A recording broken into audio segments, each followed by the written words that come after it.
pessoal, bom dia. Vamos começar nossa aula sobre farmacologia da dor. A gente não deve conseguir terminá-la hoje, a gente deve terminá-la na próxima aula. Mas hoje nós vamos começar a falar de algumas classes que nós trabalhamos para atenuar ou bloquear a sensação de dor. Quando atenua, né, quando diminui a nossa percepção da dor, a gente chama de analgésico, né, fármacos analgésicos, que reduzem a sensação de dor. Já quando bloqueia a transmissão da dor, né, e a gente não consegue perceber a dor conscientemente, a informação, o impulso de dor não chega ao nosso sistema nervoso central, esses fármacos são, ou se chega, ele não é processado, né, porque nós não estamos conscientes, esses fármacos são anestésicos, porque eles bloqueiam completamente a percepção consciente da dor. Vamos falar um pouquinho primeiro sobre dor, né, gente?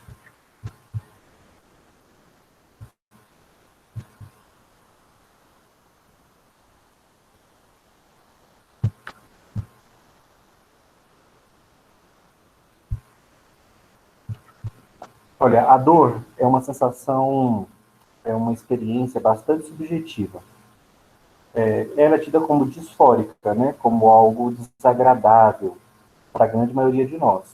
Mas tem indivíduos que podem até, na dor, conseguir convertê-la em uma experiência prazerosa, né, como os masoquistas. Mas para a grande maioria de nós, a dor é uma experiência subjetiva desagradável. E ela é subjetiva e relativa também, porque nós experienciamos dor de forma muito distinta.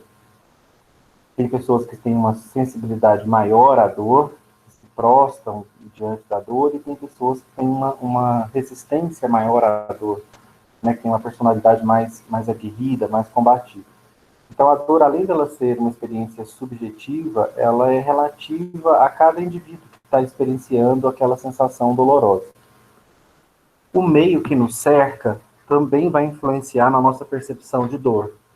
Então, a gente tem histórias aí, relatos de atletas com lesões graves, com o pé quebrado, que jogaram finais de campeonato, e só no final, depois que terminou o torneio, é que a dor começou a aparecer de forma muito intensa, e eles foram examinar e viram que tinham quebrado o pé durante a disputa do jogo. Mas continuaram a disputa, enquanto a adrenalina estava alta, enquanto a emoção ali daquele momento estava a mil. Tem uma história de uma modelo brasileira, aposentada, Luísa Brunet. Durante muito tempo ela foi madrinha de escola de samba, aqueles saltos enormes, né, que elas usam. E acabou que ela quebrou o pé durante o desfile de uma escola de samba, e ela continuou o desfile, lógico, sentindo alguma dor, né, mas nada incapacitante, e no final do desfile ela percebeu que ela tinha quebrado o pé também. Então continuou sambando ali a passarela toda, no final foi parar no hospital, porque o pé estava quebrado. Então, esses exemplos do atleta que consegue finalizar uma competição com uma lesão grave, ou esse exemplo aí da madrinha de escola de samba, de bateria, que consegue terminar um desfile com o pé quebrado, é porque o ambiente em volta, gente, o ambiente é tão positivo, é rico em adrenalina, que a percepção de dor, que é um evento, tomar consciência da dor, isso é o que acontece no nosso sistema nervoso central, especialmente no nosso tronco encefálico, no nosso cérebro. Então, o nosso cérebro é que nos dá a percepção consciente da dor. E para a gente processar a dor vai depender do estado emocional que a gente está naquele momento.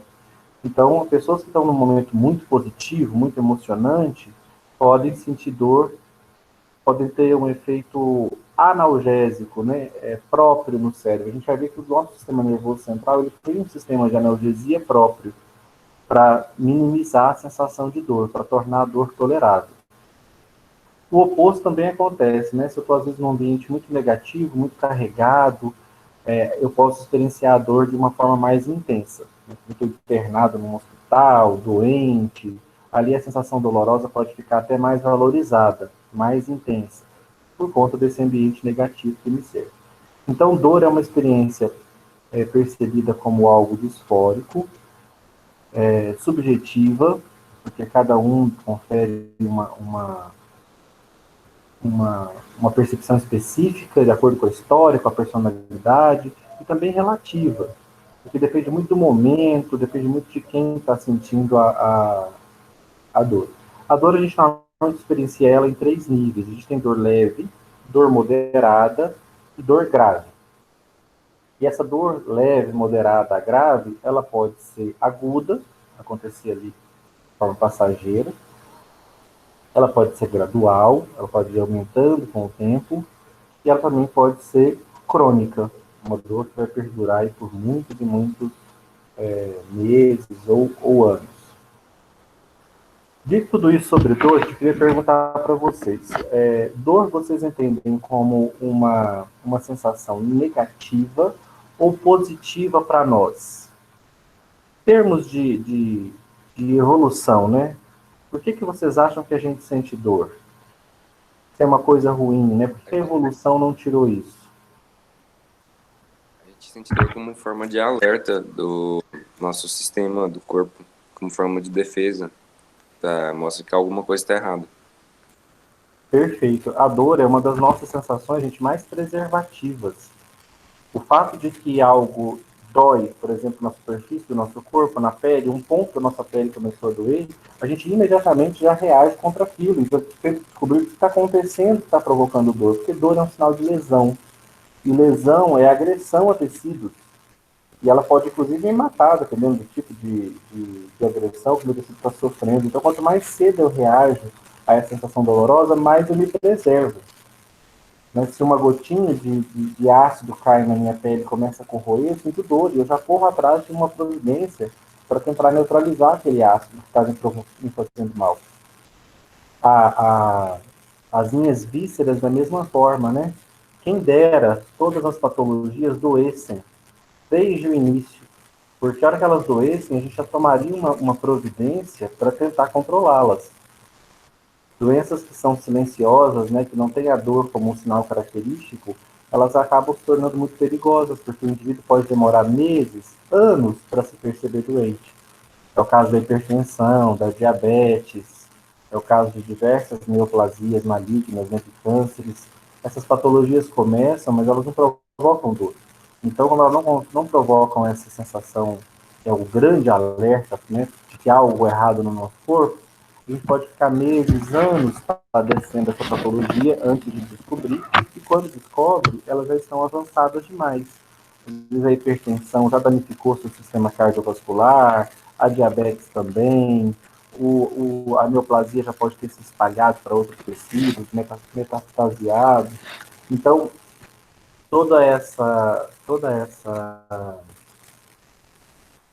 importância da dor marca ela como uma das nossas sensações aí evolutivamente mais importantes para a nossa sobrevivência. E só para a gente ter uma noção do quanto a dor é uma sensação importante para a nossa adaptação ao meio que nos cerca, e o nosso corpo é muito rico em terminações nervosas. Terminações nervosas, gente, são prolongamentos são terminações nervosas, são prolongamentos do axônio de nervos que detectam dor, nervos nociceptivos. Então, ó, a dor é detectada nessas terminações nervosas, é conduzida pelos nervos até a medula espinhal. Na medula espinhal, há uma sinapse com outro neurônio que vai conduzir esse sinal de dor até o sistema nervoso central. E aqui, o sistema nervoso central, vai haver um processamento da dor. Aqui, a gente toma consciência da dor. Então, eu quero que vocês anotem aí que a dor tem 3 momentos. Ela primeiro precisa ser detectada na periferia, pelas terminações nervosas. Primeira coisa, detectada. Quem detecta a dor? São as terminações nervosas dos neurônios que transmitem dor. São neurônios nociceptivos. O que é noce? Noce é dor. Ceptivo é origem. Então, são os neurônios que dão a origem à sensação de dor. Por quê? Porque eles detectam a sensação de dor na periferia. Então, a dor começa precisando ser detectada. Uma vez detectada, esse neurônio que detectou, ele precisa despolarizar e transmitir a dor até a medula espinhal e da medula espinhal até o encéfalo, até o cérebro. O que vai acontecer de importante com a dor aqui no cérebro, no tronco encefálico e no cérebro? Aqui, gente, ela vai ser processada. Aqui vai haver um processamento da dor. Aqui nós vamos tomar consciência de que algo errado está acontecendo na periferia. Afinal de contas, um estímulo de dor foi conduzido até o sistema nervoso central. E por que vocês acham que é importante eu tomar consciência da dor? Vou dificultar mais a pergunta. Ó, pensa o seguinte: muitas vezes você vai lá na panela e pega uma colher que está numa panela fervendo e a panela, o cabo da colher é metálico, ela está muito quente. Aí você pega a colher e tenta tirá-la da panela, o calor começa a provocar lesão na sua mão e isso sensibiliza as suas terminações nervosas da mão. Um impulso é transmitido até a medula espinhal e a própria medula espinhal já manda uma resposta, que é um arco reflexo. Qual que é a resposta que a medula espinhal manda para a mão, gente? O neurônio Tirar a mão de lá. abre a mão, né? Solta essa colher. Por quê? Quanto mais tempo você permanecer com ela na sua mão, maior será a lesão. Então, como a dor é justamente um estímulo para nos preservar, para nos manter íntegros, a gente solta essa colher o mais rápido possível. Então, é possível que eu tenha uma resposta do sistema nervoso central já em nível medular. O estímulo sensitivo, né, de dor chega na medula e a medula devolve pelo nervo motor uma resposta motora simples. Ah, tá queimando sua mão? Abre a mão, solta a colher. Só que, gente, respostas motoras nem sempre vão ser suficientes, respostas motoras simples. Por que a minha informação de dor precisa chegar ao sistema nervoso central? Um dos motivos para ela precisar ser processada aqui no cérebro e no tronco encefálico é que muitas vezes eu vou precisar de respostas mais elaboradas. Por exemplo, eu estou no meu carro e eu fecho a porta do carro na minha mão. Travo os meus dedos lá na porta. Meu primeiro instinto, gente, vai ser um arco reflexo. Ó. As terminações nervosas da minha mão vão se ativar, o nervo nociceptivo vai despolarizar e leva a informação de dor até a medula espinhal. A medula espinhal já manda uma resposta motora para o meu braço, um arco reflexo. Qual que é a resposta que ela vai dar aqui para o meu braço, gente? Que está preso na porta. Se a resposta é motora, a resposta vai ser puxar esse braço, né? Tentar tirar ele da porta. Só que quando eu faço isso, eu percebo que essa resposta é insuficiente. Meu braço não só continua, minha mão não só continua presa na porta, como dói ainda mais. Tá puxando ela, já que ela está presa. Nesses casos, gente, por que é importante que esse estímulo de dor seja conduzido até o sistema nervoso central, aqui na parte do tronco encefálico e do encéfalo? Por que tronco encefálico e do cérebro, né? Aqui eu vou ter uma resposta mais elaborada. Aqui eu vou precisar acionar a minha mão, está livre, levá-la até o trinco da porta, abrir a porta, empurrar a porta para eu livrar essa mão que está doendo. Aí sim eu vou poder puxar essa mão que está doendo e tomar alguma providência para cuidar dela se a lesão tiver sido dependendo da intensidade da lesão. Então, a necessidade da informação de dor chegar ao nosso sistema nervoso central é que a gente muitas vezes possa gerar respostas mais elaboradas. Alguém tem uma segunda opção de por que é importante a dor chegar ao sistema nervoso central e ser processada aqui?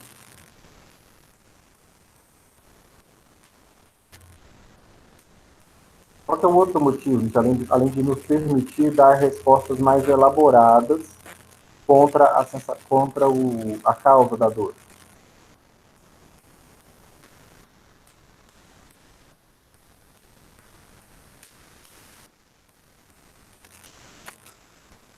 Não? Esse outro motivo, bastante relevante, para que a informação de dor chegue ao sistema nervoso central aqui na estrutura do cérebro, é porque nós precisamos memorizar essa experiência. A dor é uma experiência que precisa ser memorizada. Desde que a gente nasce, nós vamos memorizando as experiências que nos causaram dor. E por isso, ao longo da vida, a gente está sendo mais cuidadoso para que aqueles eventos que nos causaram dor, ou seja, que lesionaram os nossos tecidos no passado, não tornem a lesionar os nossos tecidos no futuro. a gente vai aprendendo, ó, isso aqui causa dor, não devo fazer. Isso aqui causa dor. Então todo mundo, uma vez na vida, vai lá e pega a colher quente no fogão e queima a mão. Com o passar do tempo, você já vai aprendendo que quando você vê a colher lá fervendo, você já vai desconfiando que ela está muito quente, já pega com um pano, dá uma testada antes, para ver se ela está realmente muito quente, antes de tentar tirá-la. Por quê? Porque você aprendeu, você memorizou. A dor é um procedimento, a dor é uma sensação que tem que ser aprendida, memorizada. É que aqueles eventos não ocorram normalmente, novamente. Então, os motivos para que a dor seja transmitida até o tronco encefálico e o encéfalo, além de me permitir dar uma resposta mais elaborada, é também memorizar essa experiência. Então, eu espero que vocês tenham gravado aí que a dor precisa ser detectada na periferia, transmitida pela rede de nervos periféricos e pela medula espinhal, e processada, memorizada aqui no cérebro e no tronco encefálico. Esses são o caminho da dor. Lógico que depois que uma resposta é gerada, ela é enviada de volta para a periferia para ser executada. A dor é uma sensação tão adaptativa, né, entre nós e o meio que nos cerca, que a rede de terminações nervosas sobre a nossa pele é impressionante. A nossa pele e mucosa são profundamente inervadas por terminações de nervos nociceptivos, que são nervos que detectam dor. Prova disso, professor. Como é que você prova que a gente tem uma inervação muito intrincada das terminações nervosas na superfície da nossa pele? A gente aprova que nós somos capazes de detectar dor com muita precisão. O ponto que está sendo lesado, nós somos capazes de detectar com uma precisão absurda. Então, por exemplo, pense nas suas costas, né? O tamanho das suas costas em área. Você não está enxergando as suas costas. Mas se um mosquito pousar nas suas costas agora, às vezes de tão leve que ele é, você nem perceba que ele pousou. Ou seja, o sentido do tato nem detecta ele. De tão levinho, ele pousa. E ele tem um aparelho sugador, né, para sugar o seu sangue. Também minúsculo, fininho. No exato momento, gente, que ele penetra a sua pele com esse aparelho, você sabe exatamente o ponto onde ele está sugando o seu sangue. Você é capaz de levar a sua mão imediatamente nesse ponto, lá nas suas costas, mesmo sem estar enxergando. Por quê? Porque a nossa rede de terminações nervosas é muito, para detecção de dor, é muito distribuída na superfície do nosso corpo.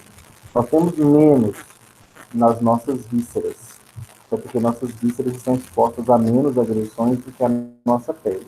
Mas a nossa pele, que está em contato com o meio externo, é riquíssima em terminações nervosas. Por isso, a gente consegue precisar com muito detalhe qual ponto ali do nosso corpo está sofrendo lesão. Mesmo que essa lesão seja insignificante, como o penetrar desse aparelho sugador de um mosquito na sua pele. Finíssimo, mas mesmo assim percebido com precisão. Agora que vocês sabem como que a dor é processada no nosso corpo, né, como é que ela é trabalhada, ela precisa ser detectada, transmitida ou precisa ser processada. Como é que vocês acham que um fármaco analgésico vai agir? O que é um analgésico? Se vocês tivessem que pensar num analgésico, quais seriam as estratégias que vocês adotariam para bloquear a sensação de dor? Quais seriam os alvos, agora que você sabe como que ela é processada no nosso corpo? O que vocês acham que um analgésico pode fazer? Ela vai bloquear o sistema nervoso central? Ó, os analgésicos podem agir aqui, ó, no cérebro, bloqueando o processamento da dor com efeito analgésico central. Podem sim. Essa é uma das estratégias. Vocês acham que eu posso bloquear a transmissão da dor ao longo da rede de nervos? Não deixar a dor ser transmitida até o centro de processamento? Posso. Se eu não deixar a dor ser transmitida, gente, eu nem vou tomar consciência de que há uma lesão na periferia. Concorda comigo? É o mesmo que acontece com a pessoa que tem uma lesão na medula espinhal. A dor é transmitida, mas ela não passa da medula para o cérebro. Por isso, esses indivíduos que têm lesão aqui, eles não tomam consciência da dor. As lesões na periferia deles não chegam até o sistema nervoso central, não chega até o cérebro e o tronco encefálico. Por isso que para eles é tão perigoso, né? Porque uma pessoa que tem uma lesão na medula espinhal, ele pode ter uma lesão periférica grave e ele nem vai reagir a ela. Por quê? Porque o estímulo não chega até o centro de processamento no cérebro. Então ele não gera respostas. Ele fica ali. Né? Se ele cair, por exemplo, e alguma coisa cair sobre a mão dele, começar a esmagar a mão dele, ele não faz nada. Porque a transmissão do impulso não está passando da medula espinhal para o centro de processamento. Eu posso bloquear a transmissão com medicações, não deixar o impulso doloroso ser transmitido para o centro de processamento no cérebro. E eu também, gente, posso bloquear a detecção da dor.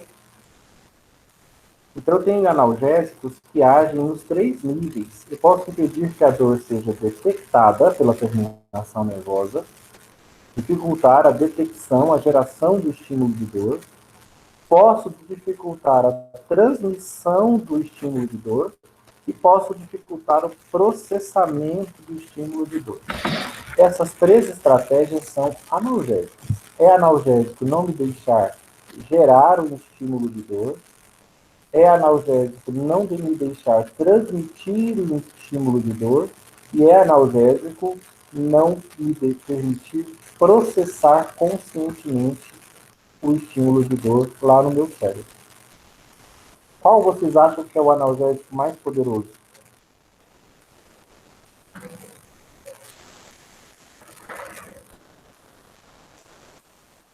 Em termos de reação farmacológica, que tem melhor Qual vocês acham resultado, que é o melhor efeito analgésico?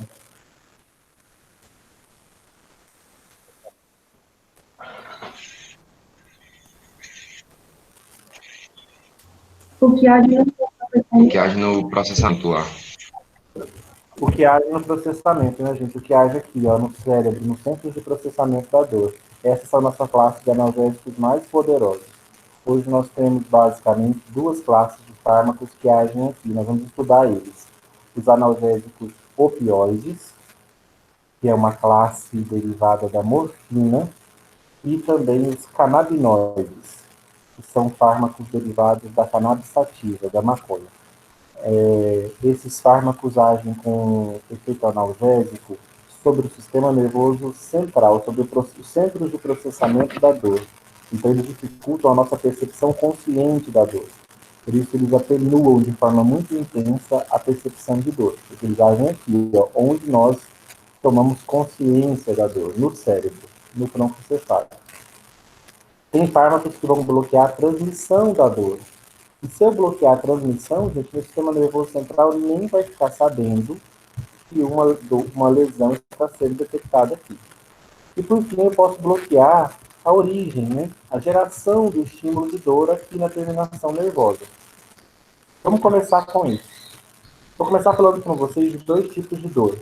Eu tenho a dor nociceptiva e a dor nevrálgica. São sensações de dor muito distintas.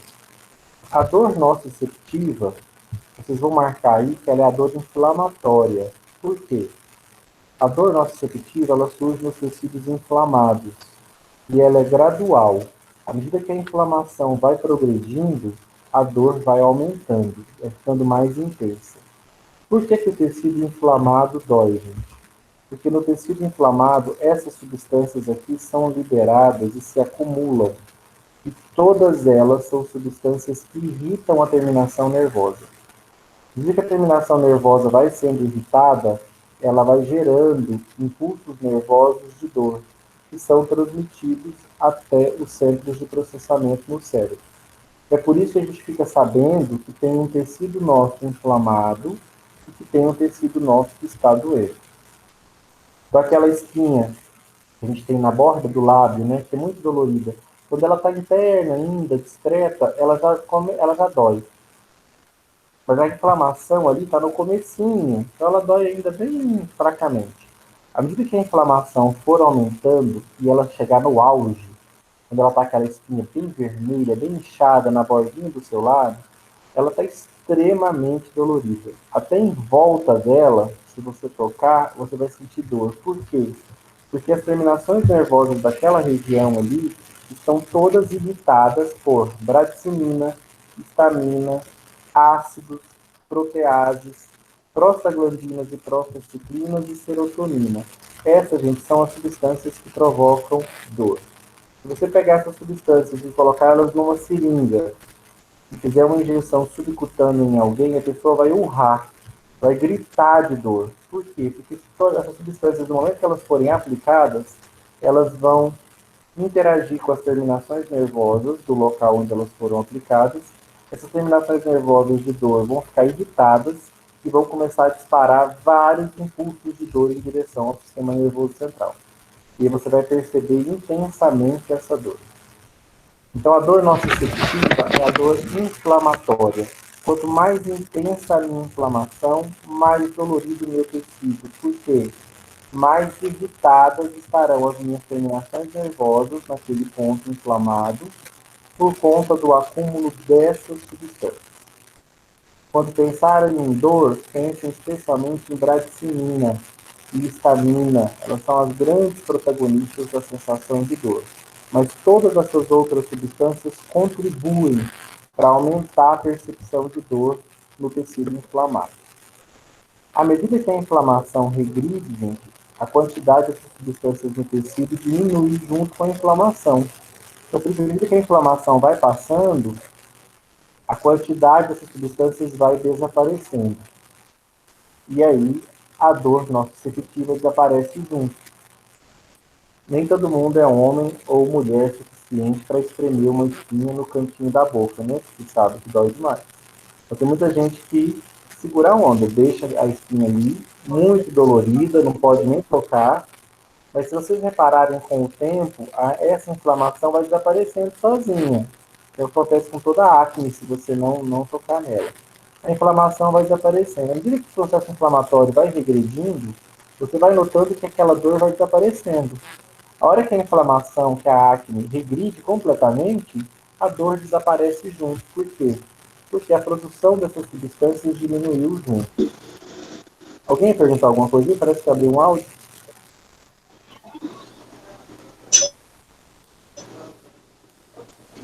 Não? Então fecha esse áudio para mim, gente. Senão fica...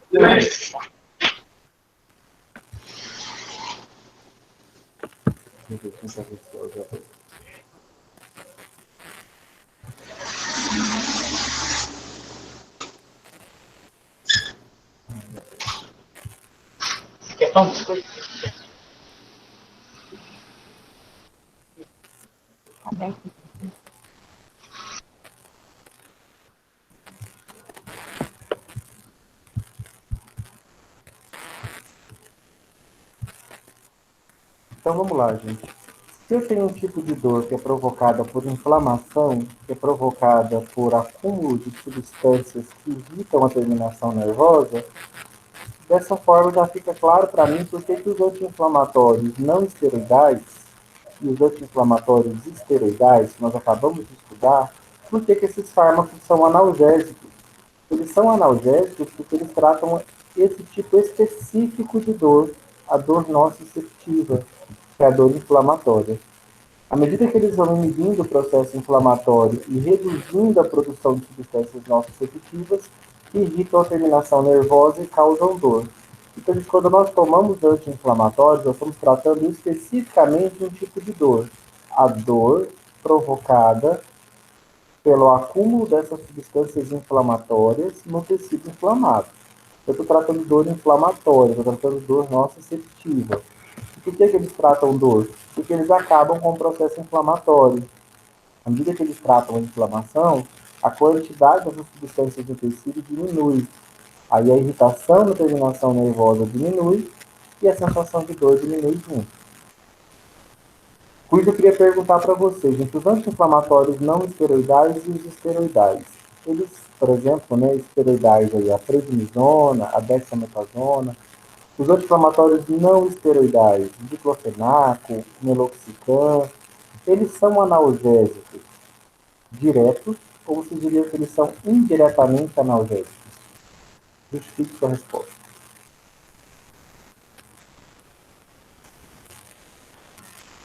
No caso da dor não repetitiva, acho que eles são diretos porque eles atuam diretamente na estamina, nesses ácidos aí que fica soltando e causando inflamação. Você acha que é diretos? Aham. Gente, alguém acha que é indiretos? Tainara, minha filha, está aí? O que você acha?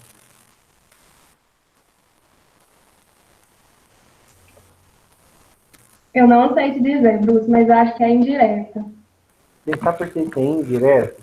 É porque, primeiro, eles estão tratando a inflamação. Anti-inflamatório, eles tratam a inflamação. Eles são analgésicos por tabela. Por que por tabela? Porque à medida que eles vão acabando com o processo inflamatório, a quantidade dessas substâncias produzidas pelo tecido diminui, porque o tecido só produz isso aqui quando ele está inflamado. Essas substâncias são características de um tecido inflamado. Então, além de promover inflamação, elas promovem dor, porque elas irritam a terminação nervosa. O que os anti-inflamatórios fazem? Eles vão tratando a inflamação, diminuindo a produção dessas substâncias. E à medida que a inflamação vai regredindo, o efeito, a dor que essas substâncias provocavam diminui, porque a quantidade delas no tecido também diminui. Diminui porque a inflamação está sendo bloqueada. À medida que a vasodilatação vai sendo contida, à medida que o edema vai sendo reduzido, o processo inflamatório vai acabando. E aí as células vão parando de produzir essas substâncias porque elas estão sob efeito de fármacos anti-inflamatórios. Quando a quantidade dessas substâncias no tecido zerar, a dor desaparece. Então, a gente pode pensar neles como analgésicos indiretos. Eles são, de fato, anti-inflamatórios. E, graças ao sucesso deles em conter a inflamação, eles conseguem também ter um efeito analgésico. Tanto que, se eles fracassarem em conter a inflamação, eles não vão obter efeito analgésico também. Ou seja, se você toma um anti-inflamatório e ele não contém a sua inflamação, ele também não vai impedir que a quantidade dessas substâncias continue alta. E por isso ele não impede a dor. Gente, fecha esse áudio aí para mim, por favor. Senão fica fazendo esses ruídos, esses chiados na sala. Tem alguém que não está na aula, né? Só entrou, porque não está me escutando. Beto, você está aí? Aqui é para cobrar. Beto está trabalhando e entrou na aula. Você pensa, por que isso? Fica nessa sala gravada depois. Não, fechei de novo.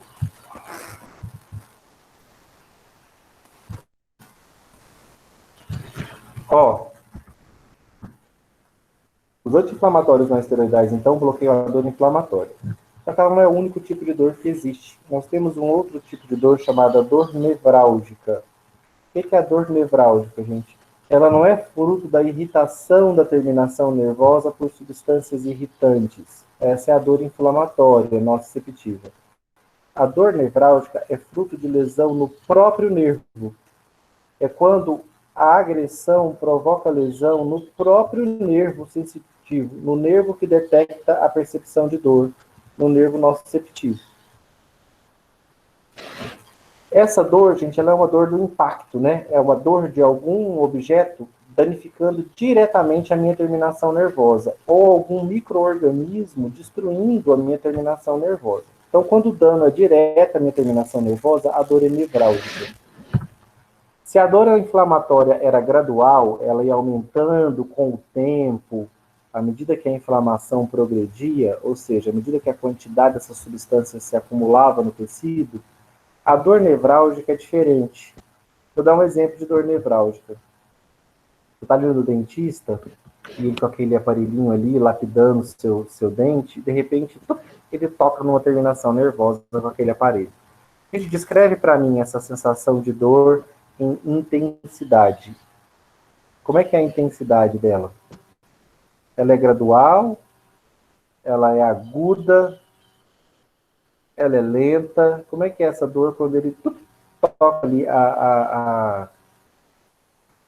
aquele motorzinho numa terminação nervosa da sua gengiva?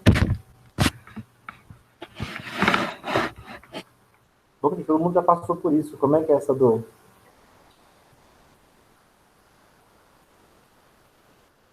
Ela não é muito aguda, muito intensa. Você vai lá no céu, assim, toca ali, você quase enlouquece. Por quê? Essa dor de lesão diretamente no nervo, ela é uma dor muito intensa, de muita intensidade, muito aguda. Só que se você pensar, minutos depois, você já está de boa reclamando com o seu dentista. Por quê? Porque a dor nevrálgica ela tem essa característica. Ela é muito aguda, porque ela sinaliza uma lesão diretamente no nervo. É uma dor muito intensa. Só que ela é passageira. Graças a Deus, né? Porque se aquela dor naquela intensidade durasse horas, a gente enlouqueceria. Então ela é passageira.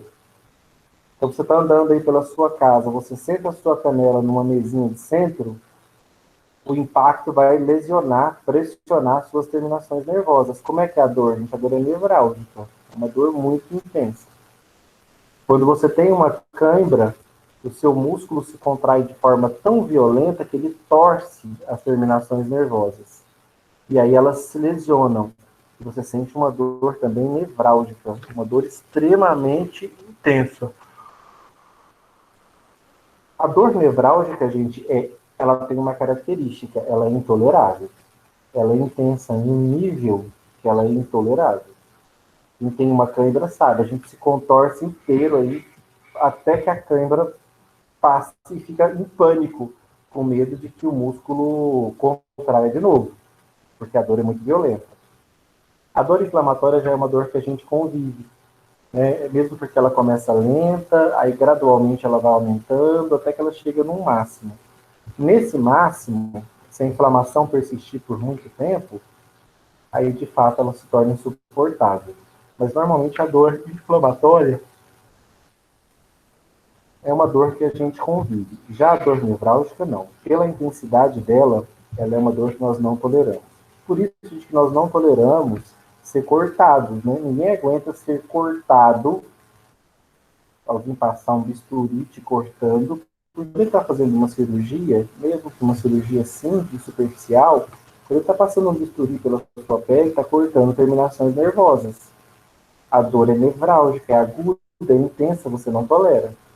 Você está cortando um tomate, alguma coisa aí na sua tábua de carne, passa a faca pela sua pele, do dedo, mesmo que superficialmente, você está cortando terminações nervosas. A dor é nevrálgica, é intensa, você solta na hora a faca e vai cuidar ali daquele ferimento. A dor é tão intensa que quando a gente faz os cortinhos, a reação da pessoa parece que ela perdeu o dedo, né? Parece que foi uma amputação. Você vai olhar, é um cortezinho bem superficial ali, com a faca, mas a dor é intensa, porque cortou terminação nervosa, lesão direta de terminação nervosa. Gente, quando essas lesões acontecem, seja a irritação do nervo, seja a dor nevrálgica, o corte, o dano à própria terminação nervosa, o que vai acontecer com esse neurônio que detecta a sensação de dor? Ele despolariza. O que é despolarizar?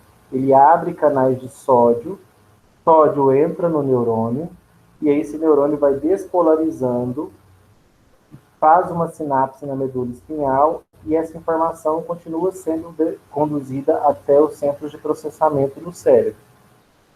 Então, para que essa informação seja conduzida, ou seja, para que o estímulo de dor seja gerado aqui na periferia, ele tem que ser intenso o suficiente, ou seja, eu tenho que danificar uma terminação nervosa, ou eu tenho que acumular substâncias irritantes na terminação nervosa, o suficiente para quê? Para que os canais de sódio se abram. Se o canal de sódio da terminação nervosa se abre, o sódio entra e eu digo que a terminação despolarizou. Ou seja, ela gerou um impulso nervoso.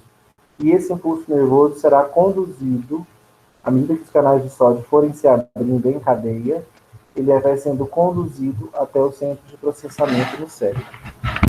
Então, gente, para que a dor, a informação de dor, chegue ao sistema nervoso central, é preciso que haja despolarização das minhas terminações nervosas.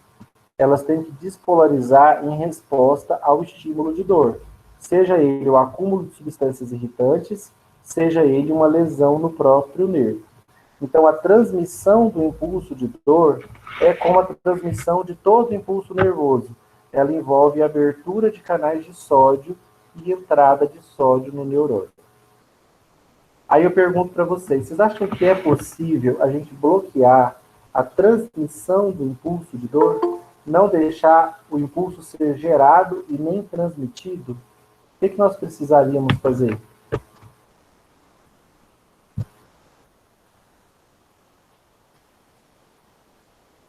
Poderia fechar os canais de sódio e potássio? Sim, perfeito. Gente, se a informação, né, o impulso de dor, o potencial de ação, se ele é gerado quando os canais de sódio se abrem, ou seja, o neurônio está em repouso. Quando você não está sentindo dor, ele está em repouso. E os canais de sódio estão fechados. E o sódio está fora do neurônio. Quando o estímulo de dor acontece, para que o impulso nervoso seja gerado, seja um estímulo nociceptivo, seja um estímulo nevrálgico, quando ele acontece, o que muda no neurônio? Ele abre os canais de sódio, o sódio entra no neurônio e o neurônio despolariza. E aí um impulso nervoso é gerado e conduzido até o sistema nervoso central. Então repararam, gente, que a forma como o nosso neurônio, a mudança que acontece no nosso neurônio, nociceptivo, que transmite dor, a mudança que acontece nele para que o impulso de dor seja gerado e transmitido é que ele abre canais de sódio e o sódio entra no neurônio. Um evento conhecido como despolarização. Se eu impedir isso, gente, o impulso de dor não é gerado, muito menos transmitido. Como é que eu impeço isso? Mantendo os canais de sódio fechados. Se eu fecho os canais de sódio, eu bloqueio a transmissão do impulso de dor. Bloqueio até a geração do impulso de dor. Por que eu bloqueio também a geração? É porque para ele ser gerado, as substâncias irritantes têm que abrir canais de sódio. Ou a lesão no nervo tem que abrir canais de sódio. Se eu não tiver os canais fechados, o impulso não é nem gerado, quanto mais transmitido. Então, bloquear canais de sódio é uma maneira de você impedir que o seu sistema nervoso central fique sabendo que tem algo errado acontecendo na periferia. Quando é que eu vou desejar isso? Pode estar pensando, professor, mas é errado isso aí. Se eu bloquear canal de sódio, meu sistema nervoso central não vai saber que está havendo uma lesão na periferia, porque o impulso de dor não será gerado e nem transmitido.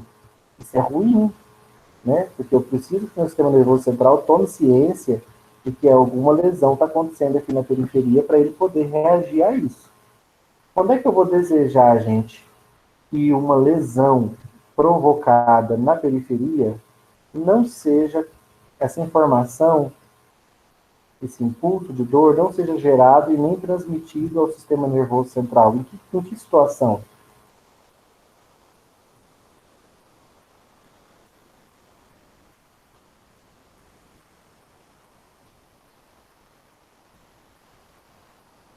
Quando a pessoa possui alguma doença que não deixa de polarizar, nem abrir os canais de sódio?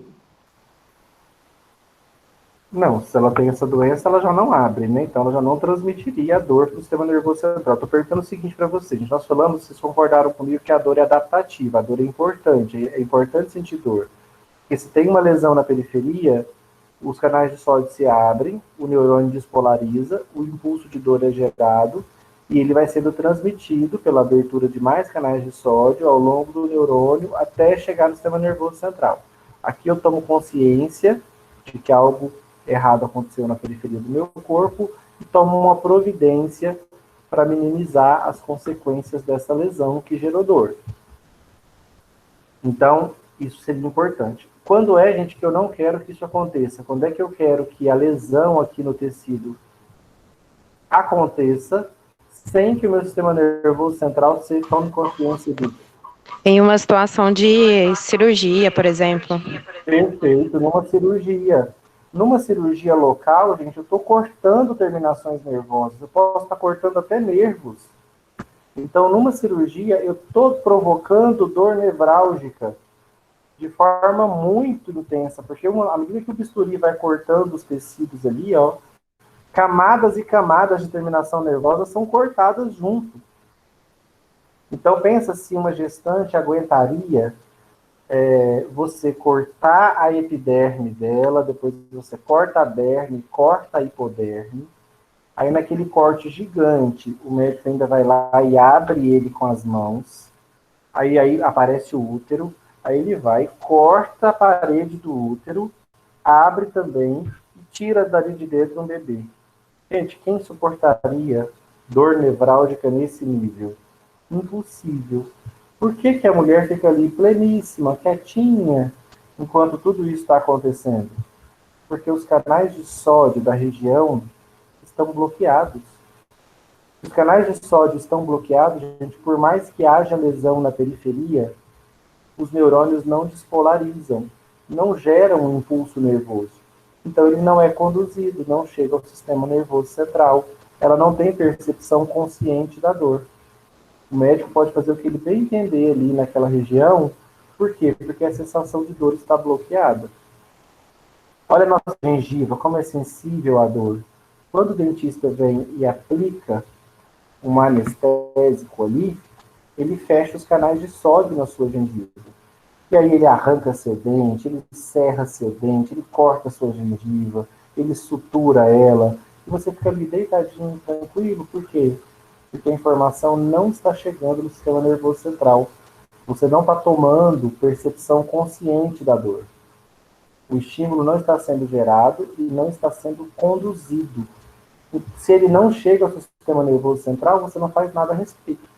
Você não tomou conhecimento de que a dor está, de que algo lesivo está acontecendo no seu tecido.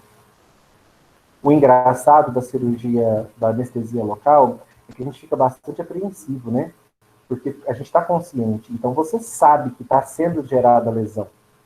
Você sabe que está te machucando.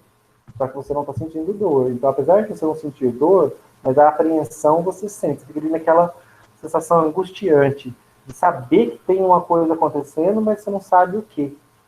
Como a percepção de dor na anestesia, né, a sensação fica alterada, muitas vezes na boca, não sei se você tem essa percepção no dentista, mas durante uma anestesia local, a sensação que a gente tem é que ele está destruindo uma parte da boca da gente. Quando termina o procedimento, e você vai olhar o que foi, às vezes era um cortezinho pequenininho, tem 2 pontinhos ali só, 3, você fala, nossa, a minha sensação é que estava arrancando um pedaço do meu rosto. Então, a anestesia local, gente, ela bloqueia canais de sódio, tá? Então, os anestésicos locais, eles bloqueiam os canais de sódio na membrana dos neurônios, nas terminações nervosas. Onde, gente? Na região, né, onde eu estou anestesiando. Impedindo a despolarização e a transmissão do impulso nervoso. Ou seja, o impulso nervoso ele não é gerado, o impulso de dor, ele não é gerado e nem transmitido. Por isso você nem toma consciência dele, porque ele não chega ao sistema nervoso central, fica bloqueado. Fora dessa situação, né, gente, de maneira nenhuma eu toleraria uma anestesia, uma cirurgia local. De maneira nenhuma eu toleraria o corte das minhas terminações nervosas, a dor nevrálgica, sem que os meus canais de sódio estivessem bloqueados. Numa situação normal, você começar a cortar a sua pele aí com o bisturi, você vai perceber que os canais de sódio se abrem, o sódio entra, o neurônio despolariza, o impulso de dor é transmitido imediatamente ao centro da dor e você vai sentir uma dor intensa. Você não vai aguentar continuar o corte. Quem são os anestésicos locais, gente? São a procaína, a lidocaína, a tetracaína, a ropivacaína, a bupivacaína. São alguns, tá? Tem mais. Esses são alguns dos anestésicos locais. São fármacos que são aplicados na periferia, em dose baixa, para bloquear os canais de sódio apenas da região que se pretende ser anestesiada. Tá? Eu não tomo, gente, pelo amor de Deus, anestésico local por via oral. Eu não quero que ele caia na minha circulação sanguínea e anestesie meu corpo todo. Isso não existe. Eu não tomo anestésico local. O nome já diz, né? É local. Eu não busco efeito sistêmico com eles. Então, eles são aplicados em subdoses, em doses baixas, apenas no tecido que eu quero anestesiar. E caso o efeito deles comece a passar durante o processo cirúrgico, eu aplico mais naquele local. Tá? Então, eles são fármacos injetáveis, para eu aplicar exatamente no local que eu pretendo anestesiar. Eu não busco nunca, com um anestésico local, anestesiar áreas, outras áreas que não sejam a minha área de interesse. Na anestesia local, eu busco anestesiar apenas o meu sítio meu sítio cirúrgico ali, o ponto onde eu vou anestesiar, onde eu vou, de fato, interceder. Isso ficou muito claro na boca, né? Quando a gente faz uma anestesia, talvez o dentista seja o profissional que mais faz anestesia local, né? Faz uso de anestésico local. Quando a gente vai ao dentista, você repara que ele usa o anestésico para fazer um procedimento na sua boca, ele sequer anestesia a sua boca inteira. Então, ele vai anestesiar ali, no molar, no pré-molar, no lado esquerdo, na maxila, na parte superior. Ele só anestesia a parte superior ali na região do seu molar. Né? O outro lado da sua boca não fica anestesiado.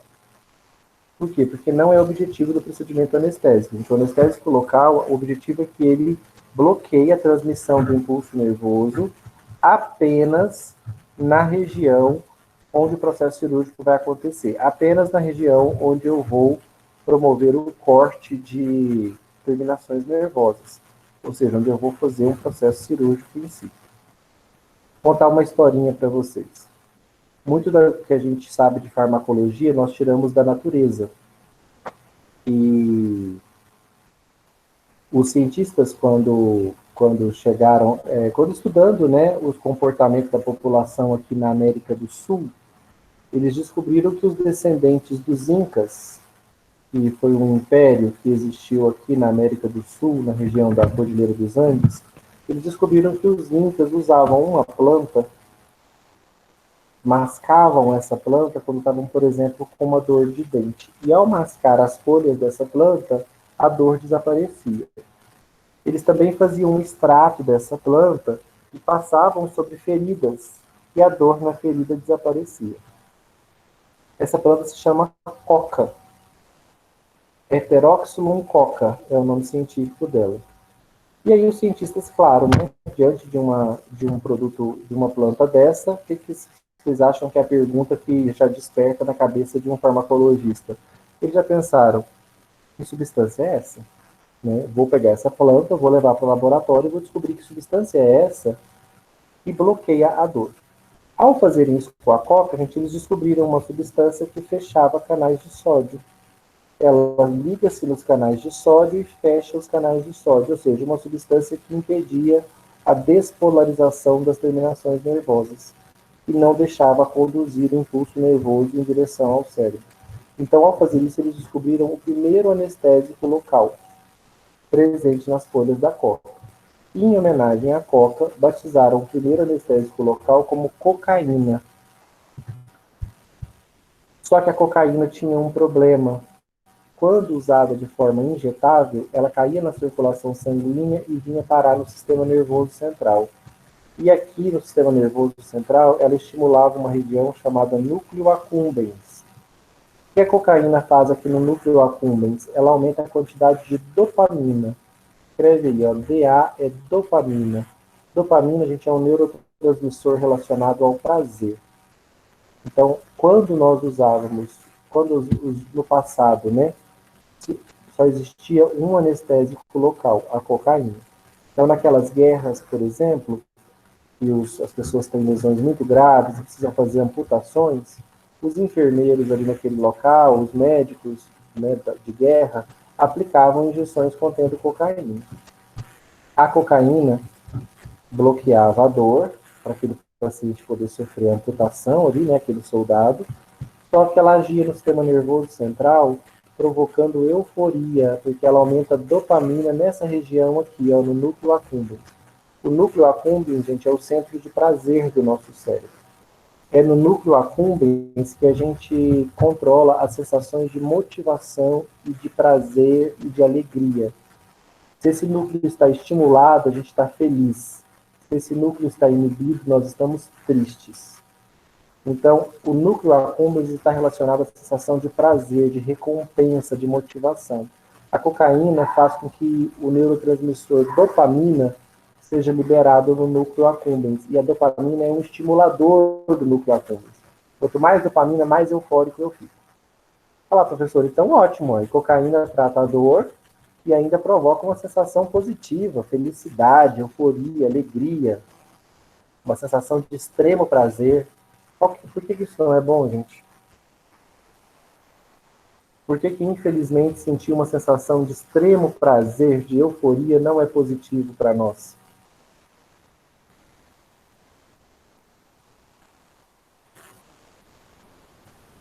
Vamos, gente, tem alguém aí? Porque depois que o efeito passa. Porque depois que o efeito passa. Acontece o quê?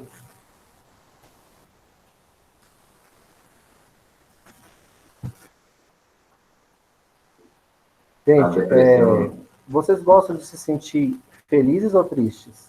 A resposta é felizes, né? O nosso cérebro, gente, ele evoluiu para que a gente evite situações desagradáveis e promova situações que nos deixam felizes. Então, o nosso cérebro evoluiu dessa forma. Então, se você tem um amigo que você adora, perto dele, você fica super bem, você faz todo o possível para estar na companhia dele. Toda semana você dá um jeito de fazer um programa para estar perto dessa pessoa, que é uma pessoa que te dá um reforço positivo. Já aquela pessoa mega desagradável, aquela pessoa chata, inconveniente, pessimista, negativa, te deixa mal, você faz de tudo para evitá-la, porque ela te dá um reforço negativo. Então, o nosso cérebro evoluiu dessa forma. Repetir o que é bom, evitar o que é ruim. Você come uma comida que você gosta, você faz todo o possível para comer ela outras vezes na sua vida. Você prova algo que você detesta, você faz todo o possível para não comer isso nunca mais. O problema, gente, de uma sensação muito positiva, muito euforizante, é que a gente vai querer repeti-la e nós vamos ficar dependentes dela. No caso da cocaína, ela gera uma sensação de prazer tão intensa, tão inédita para nós, porque na nossa rotina a gente experiencia alegria, a gente fica feliz uma hora ou outra. Euforia, raramente. Eu posso dizer que talvez a grande maioria de vocês nunca tenha sentido euforia na vida. Euforia, gente, é aquela alegria descontrolada, que a gente chora, pula, grita. Sabe quando o Brasil ganha a Copa do Mundo? Aquilo ali é uma pílulazinha de euforia. Olha que sensação deliciosa, né? Quando você... Aquela alegria intensa, que todo mundo pula junto, abraça. Isso é euforia. É uma sensação de prazer acima do que a gente está habituado, acima do normal. A cocaína é uma substância que provoca isso no nosso cérebro. E o nosso cérebro, quando ele sente essa sensação maravilhosa, ele vai querer o quê, gente? Nunca mais repeti-la ou repeti-la o máximo de vezes possível? Ele vai querer repeti-la o máximo de vezes possível. E o que foi que provocou essa sensação? Foi a cocaína. Então, o que esses indivíduos que usaram cocaína como anestésico começaram a fazer? Tentar usar cocaína mais e mais e mais vezes para que pudessem sentir essa sensação de prazer outra vez. Esses soldados, por exemplo, da Primeira Guerra Mundial, foram os primeiros a se tornarem independentes, não sei se da Primeira ou da Segunda Guerra Mundial, foram uma das primeiras vítimas da dependência psíquica da cocaína, porque eles usaram para se anestesiar durante as amputações na guerra, só que também usaram para controlar a sensação de dor, né, após a cirurgia, só que aí se tornaram viciados, dependentes psíquicos da cocaína. Por isso que nós desenvolvemos substâncias derivadas da cocaína, e todas elas mantiveram o nome, né, para fazer referência à classe, ó, procaína, lidocaína, tetracaína, são todas substâncias inspiradas na moléculas de cocaína. Mas para se evitar que elas chegassem no núcleo accumbens no cérebro, aumentassem a quantidade de dopamina e gerassem euforia, provocando dependência, como é que nós resolvemos esse problema? A gente aplica essas substâncias apenas na periferia, apenas no local que a gente quer que elas ajam. Nós não aplicamos essas substâncias para ter efeito sistêmico. Não é meu interesse que um anestésico local chegue ao sistema nervoso central. Porque se ele chegar, ele vai estimular o núcleo accumbens, que vai aumentar a dopamina e vai gerar euforia. E euforia gera vício, gera dependência psíquica. Então, para evitar isso, a cocaína saiu do mercado, ela acabou se tornando uma droga de abuso, um grande problema de segurança mundialmente, e os derivados da cocaína continuaram na prática clínica sendo usados como fármacos anestésicos locais. Por que não provoca a euforia e a dependência psíquica da dopamina? Porque eles são aplicados em pequenas doses no tecido-alvo e a quantidade deles que chega na corrente sanguínea é pequena. Quando ela cai na corrente sanguínea, eles se diluem na corrente sanguínea, então não chega o suficiente no cérebro para provocar euforia no núcleo accumbens. Acompanharam, gente, essa história aí, a importância de se fazer o uso local dos anestésicos? Porque a cocaína, quando era usada injetável, ela era sim anestésica, né, analgésica no local, mas ela provocava dependência psíquica, porque ela atingia o sistema nervoso central.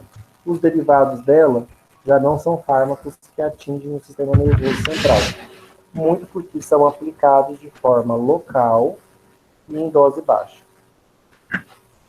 Também não atravessam de forma tão eficiente como a cocaína a barreira hematoencefálica.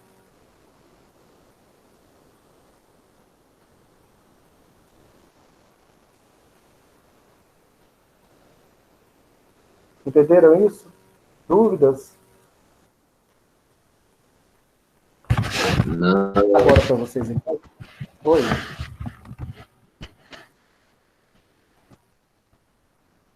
Dúvida? Não, né?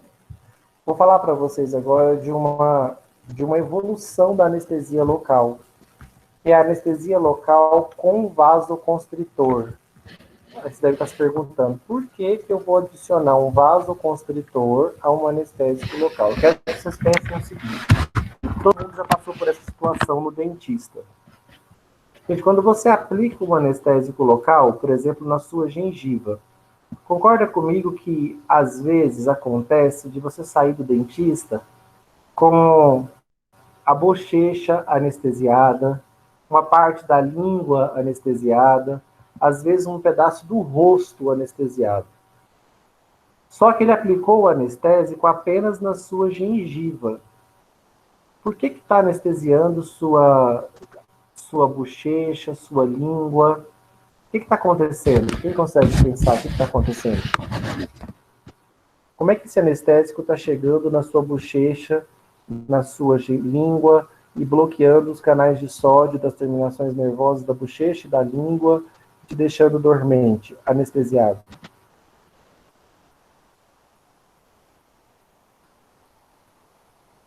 Por que, gente, que isso acontece? O que está conduzindo esse anestésico para esse local? Vamos, gente, me ajuda aí, participa, abre o áudio. Ele está sendo injetado... Vasos sanguíneos? Vasos sanguíneos. Perfeito. Os vasos sanguíneos estão carregando o anestésico da gengiva, onde ele foi aplicado, e como a gengiva é muito vascularizada, eu não posso pensar que esse anestésico local, a gente vai ficar preso ali. Um pouco dele passa para a corrente sanguínea, e a corrente sanguínea começa a distribuir ali na região. Por isso que a minha língua, meu nariz, um pedaço da minha bochecha vai anestesiando junto. É porque uma fração da dose foi para a corrente sanguínea. A professora anestesiou só um pedacinho da minha língua. Ok, é porque caiu num vaso sanguíneo que levava o sangue para a língua. E ali o anestésico foi parar e anestesiou também a sua língua. Ah, não, anestesiou metade do meu rosto todo. Possivelmente porque uma dose um pouco maior foi administrada, né? E aí ela passou para a corrente sanguínea em quantidade suficiente para provocar uma anestesia numa área maior e desnecessária. Tá vendo que quem está carregando? O que vocês acham? O fato do sangue estar carregando o anestésico do sítio onde ele deveria anestesiar para fora, isso não é ruim, gente? O que vocês poderiam me levantar como uma consequência ruim da circulação sanguínea fazer isso? Carregar parte da dose do anestésico para fora do sítio anestesiado. Efeito Concorda que diminuto no sítio. não vai diminuir o efeito do anestésico local? Porque era para ele estar todo ali na sua gengiva, mas a circulação sanguínea levou uma parte dele, e às vezes uma parte significativa, para a sua bochecha, para a sua língua, para o seu nariz, e aí anestesiou regiões que não precisariam ter sido anestesiadas. Então, prejudica o efeito, prejudica a eficácia e prejudica o tempo de efeito, né? O seu anestésico acaba agindo num tempo menor, porque sobrou menos anestésico ali no local onde de fato deveria estar anestesiado. No caso do nosso exemplo, na gengiva. Outro ponto negativo é o desconforto do paciente. Muito desagradável, né? Essa sensação de anestesia em uma parte do rosto. Não é isso que você deseja. Como é que a indústria farmacêutica resolveu esse problema? Ela associou os anestésicos locais com vasoconstritores. Olha que genial. Uma substância que contrai o vaso sanguíneo na região. Então, ele é aplicado junto com o anestésico local. E aí, nessa região, ele contrai os vasos sanguíneos. E lembra, né? Com vasos sanguíneos contraídos, o fluxo de sangue naquela região diminui. Então, com menos sangue, gente, eu permito, além de reduzir o sangramento durante a cirurgia, eu concentro o efeito do anestésico local. E ainda por cima, vou reduzir reação adversa, como, por exemplo, taquicardia, porque se o meu anestésico local passar para a corrente sanguínea em grande quantidade, lá no meu coração ele pode provocar taquicardia, que é uma reação adversa grave. Então, o uso do vasoconstritor tem muitas vantagens, porque com os vasos contraídos, primeiro que durante a cirurgia eu vou sangrar menos, porque o fluxo sanguíneo no tecido está menor, os vasos estão contraídos. Além de sangrar menos, eu vou perder menos anestésico para a corrente sanguínea, porque o fluxo sanguíneo ali está menor, os vasos estão contraídos. E por fim, se eu perco menos anestésico para a corrente sanguínea, eu tenho menos reação adversa. O que é reação adversa? São os efeitos do anestésico local em outros tecidos, como, por exemplo, o coração, onde eles provocam taquicardia. Os nossos vasoconstritores são normalmente moléculas agonistas da adrenalina, tá? Porque a adrenalina é um vasoconstritor. Então, muitas vezes eu formulo o anestésico local junto com a adrenalina, que é um vasoconstritor. Deixa eu pôr aqui.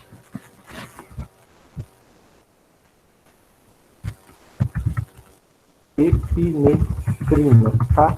Epinefrina talvez seja o mais usado dos agonistas da adrenalina, ou seja, uma molécula com ações semelhantes à da adrenalina.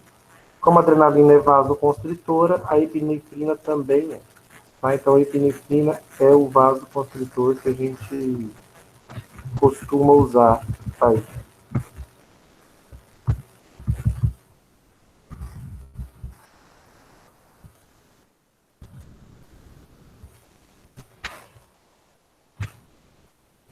Entenderam, gente? Qual é a relevância do uso de um vasoconstritor junto como anestésico local? Por que os anestésicos locais vêm com epinefrina? Então, quando vocês chegarem num hospital, não estranhe se vocês virem assim numa ampola de anestésico local. Lidocaína mais epinefrina, tetracaína mais epinefrina, bupivacaína mais epinefrina. O que é isso? É o anestésico local associado ao vasoconstritor. Com qual objetivo? Contrair os vasos no local da cirurgia. Com isso, eu diminuo o fluxo sanguíneo. Aí vai sangrar menos da cirurgia. Eu vou deixar o meu anestésico local concentrado ali, com um efeito mais prolongado, porque com os vasos contraídos, eu vou perder menos anestésico para a circulação sanguínea e eu ainda vou reduzir as reações adversas. Porque reações adversas acontecem quando o anestésico local passa para a corrente sanguínea e age em outros tecidos, como o coração, onde ele provoca taquicardia. Nós acabamos de ver, gente, duas estratégias de bloquear a dor. Eu posso bloquear a dor inflamatória, acabando com a inflamação. Então, a dor de origem inflamatória, eu trato atacando a origem da dor, que é o processo inflamatório que produz essas substâncias todas aqui, que irritam a terminação nervosa. Então, para dor inflamatória, eu trato com anti-inflamatórios, que são fármacos que bloqueiam a inflamação. Sejam eles esteroidais, sejam eles não esteroidais. Já a dor nevrálgica, que é fruto do rompimento, da lesão de terminações nervosas, eu vou precisar bloqueá-la impedindo a geração e a transmissão do impulso nervoso. Eu tenho que fechar canal de sódio. Eu tenho que deixar esse neurônio insensível. Mesmo que ele sofra lesão, ele não vai gerar um impulso de dor, porque os canais de sódio estão fechados, ele não vai despolarizar. Quem faz isso são os anestésicos locais, que são derivados da cocaína, né? Eles bloqueiam os canais de sódio na membrana das terminações nervosas, impedem a despolarização, ou seja, a geração do impulso de dor, e a transmissão do impulso de dor, que a gente chama de impulso nociceptivo. A cocaína deixou de ser usada porque ela atingia o sistema nervoso central, aqui na região do núcleo accumbens, no cérebro, aumentava a quantidade de dopamina e gerava euforia. Com isso, as pessoas se tornaram dependentes psíquicos, porque queriam repetir essa sensação de euforia. Tão violenta na cocaína e nos derivados dela, que o indivíduo, a gente pode abandonar tudo. Família, trabalho, amigos, absolutamente tudo, para viver uma vida em que ele se dedica exclusivamente a obter cocaína ou derivados da cocaína para sentir a sensação de euforia outra vez. Então, a dependência psíquica pode gerar, inclusive, marginalização social, tá? E, infelizmente, sem cura até o momento, tá? Nós não temos uma estratégia de cura para esses indivíduos que desenvolveram dependência psíquica. Esse pessoal que a gente chama, aqui no Brasil, a gente chama de cracolândias, né? São indivíduos que abandonaram tudo, família, trabalho, amigos, e vivem numa situação hoje de marginalização para exclusivamente viver em busca dessa estimulação aqui do núcleo accumbens, né? Viver em busca dessa sensação de euforia. Como eles só conseguem ela com a droga, eles precisam eles vivem lutando aí em busca dessa droga. E fazem tudo, né? Absolutamente tudo por isso. Acaba se tornando pessoas, inclusive, bastante perigosas, porque não tem limites, não tem regras morais, não tem nada que esteja entre eles e o desejo de ter essa sensação de prazer outra vez. Se tornaram dependentes psíquicos, né? Uma compulsão, algo incontrolável para esses indivíduos. E que não tem cura. Até o momento, nós não temos nenhum tratamento bem sucedido para tratar a dependência psíquica, infelizmente. Para evitar, então, que o meu anestésico local caia na circulação sanguínea, provoque reação adversa e tenha o seu efeito reduzido, é usual que eu faça o anestésico local junto com um vasoconstritor, normalmente uma agonista de adrenalina, como a epinefrina. Essa associação reduz o sangramento, porque reduz o fluxo sanguíneo no local da cirurgia, concentra o anestésico local, porque com menos fluxo sanguíneo eu perco menos anestésico local para a circulação e ainda reduz reação adversa. É fruto do efeito do meu anestésico local em outros tecidos, como o coração, onde se provoca taquicardia. Repetir isso aqui umas 8 vezes. Para terminar, vou contar uma historinha para vocês. Nós vimos fármacos que bloqueiam a geração e a transmissão do estímulo de dor. Está faltando nós vermos fármacos que bloqueiam a percepção da dor no sistema nervoso central. E aí a história com a qual eu vou terminar a nossa aula leva a gente para o outro lado do mundo agora. Eu falei que os índios sul-americanos descobriram uma planta que tinha uma substância que bloqueava canais de sódio, que por isso era anestésica local, a cocaína. E dela nós geramos toda uma classe de fármacos anestésicos locais. Lá do outro lado do mundo, não existe coca. Não existe coca na Ásia. Então, na Ásia, eles não podiam fazer uso de coca para atenuar a sua sensação de dor. Na Ásia, eles tinham uma outra, para a sorte deles, eles não tinham a heteroxylum coca, mas eles tinham a papaver sonífero. O que é a papaver sonífero? É uma planta conhecida como papoula. A papoula, gente, ela tem um bulbo, uma dilatação na flor, e esse bulbo, se você cortar ele, sai uma secreção leitosa. Deixa eu ver se eu consigo mostrar isso para vocês.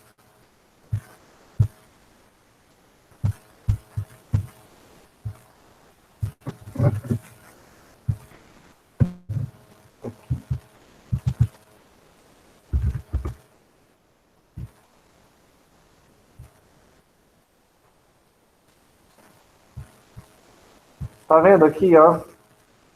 Esse é o bulbo da papoula. Se você cortar aqui, sai um leite, uma secreção leitosa. Essa secreção leitosa da papoula, se você concentrar ela, papoula é uma planta asiática, tá? Papaver sonífera. Se você concentrar essa secreção leitosa da papoula, você corta, sai um leite, igual quando você corta o mamão ou o pepino, que sai um leitinho branco, na papoula também sai o leitinho. Só que esse leite da papoula, essa secreção leitosa, se você concentrar ela, ela vira um extrato, uma goma. Esse extrato a gente chama de ópio. Então, as substâncias extraídas da papoula, esse leite extraído da papoula, quando concentrado, ele leva o nome de ópio. No passado, as pessoas usavam esse ópio com finalidades analgésicas. Então, o ópio era um poderoso analgésico. Lógico que os cientistas, mais uma vez, ficaram curiosos, né? O que tem nesse extrato da papoula, nessa secreção leitosa da papoula, que quando eu uso, anula a sensação de dor. Só que, infelizmente, além de ter um efeito analgésico, essa substância também provoca euforia. Ela também estimula o núcleo accumbens. Então, era uma substância, essa substância presente no ópio, ela tinha duplo efeito. Ela anulava a dor e ela também provocava euforia. Então, ela bloqueava a percepção de dor nos centros da dor e ela também provocava uma sensação de euforia, ou seja, ela estimulava o núcleo accumbens. Quando os cientistas foram pesquisar que substância era essa, presente na morfina, presente na papoula, no extrato leitoso da papoula, eles descobriram a molécula de morfina. Então, a morfina é a molécula produzida pela papoula, presente nesse extrato leitoso dela, que a gente concentra e passa a chamar de ópio, e era a morfina a responsável pela sensação de analgesia intensa e também de euforia. Por isso, no passado, tinha até casas, igual a gente tem prostíbulos para fazer sexo, no passado você tinha casas para se drogar, chamava casas de ópio pela Europa. Então você sentava lá, pegava um dispositivo que lembra um narguilé que as pessoas usam hoje e ficava aspirando fumaça de ópio, que continha morfina. Então, a morfina entrava no cérebro, provocava uma intensa analgesia e também provocava euforia. Essa classe de fármacos, gente, derivada da morfina, são fármacos que bloqueiam o processamento da dor no sistema nervoso central. São os mais poderosos analgésicos que existem. Como a morfina está presente no ópio, que é esse extrato concentrado da papoula, todos os analgésicos derivados da morfina ganharam o nome de analgésicos opioides, porque eles foram descobertos no ópio. O que é ópio? O extrato concentrado da papoula. Então, a classe foi batizada de opioides. No extrato da papoula, o opioide que a gente encontra é morfina e codeína, principalmente. Está lá no extrato da papoula. A papoula produz codeína e morfina. A morfina é muitas e muitas vezes mais potente que a codeína e a mais popular dos analgésicos opioides naturais, que estão presentes na papoula. Até hoje, nós não conseguimos produzir morfina em laboratório. Ela é uma molécula tão complexa que a gente não consegue produzir em laboratório. Então, até hoje, existem pelo mundo afora plantações de papoula para eu fazer a extração de morfina. A morfina que a gente usa no hospital veio de uma plantação de papoula. A gente não sintetiza morfina em laboratório. E o nome, gente, morfina, para a gente terminar, é uma homenagem ao deus Morfeu, que é o deus do sono. Porque quando você usa morfina e ela analgesia, ela reduz a percepção de dor, ela provoca um relaxamento e pode levar, inclusive, ao sono. Então, em homenagem ao deus do sono, ao deus dos sonhos, essa molécula foi batizada como morfina. Hoje nós temos moléculas sintéticas derivadas da morfina, fentanila, sulfentanila e o tramadol. Essas três moléculas são analgésicos opioides, só que são sintéticos, são produzidos em laboratório. A morfina e a codeína até hoje são extraídas da papoula.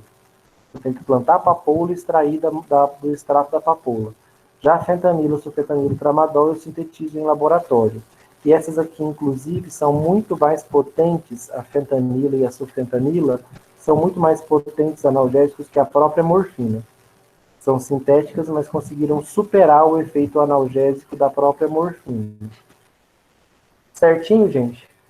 Nós vamos falar dessa classe aqui na nossa próxima aula e vamos falar dos canabinoides, tá? Dos derivados dos analgésicos derivados da maconha. Ambos agora, nós vamos falar na próxima aula, tanto os analgésicos opioides quanto os canabinoides, eles bloqueiam a percepção de dor no sistema nervoso central. E por isso a gente chama eles de analgésicos centrais. Bem mais potentes do que os anti-inflamatórios, que são analgésicos periféricos. E nós também não me deixem esquecer, tá, gente, de falar de paracetamol e de pirona.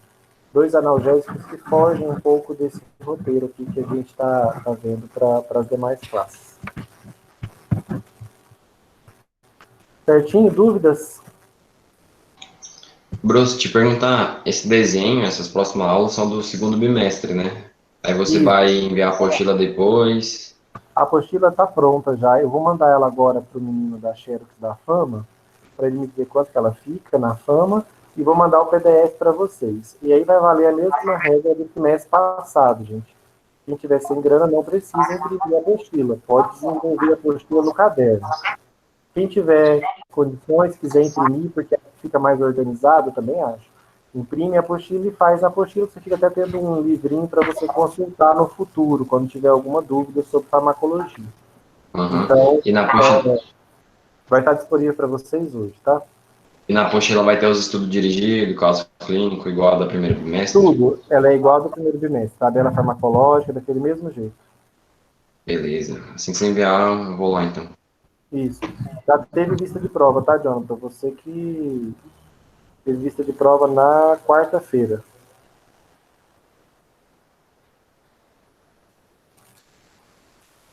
Vocês que tiverem problemas de internet aí hoje, gente, por isso que a aula ficou gravada. Vai ficar gravada, porque teve aquela chuva ontem, né?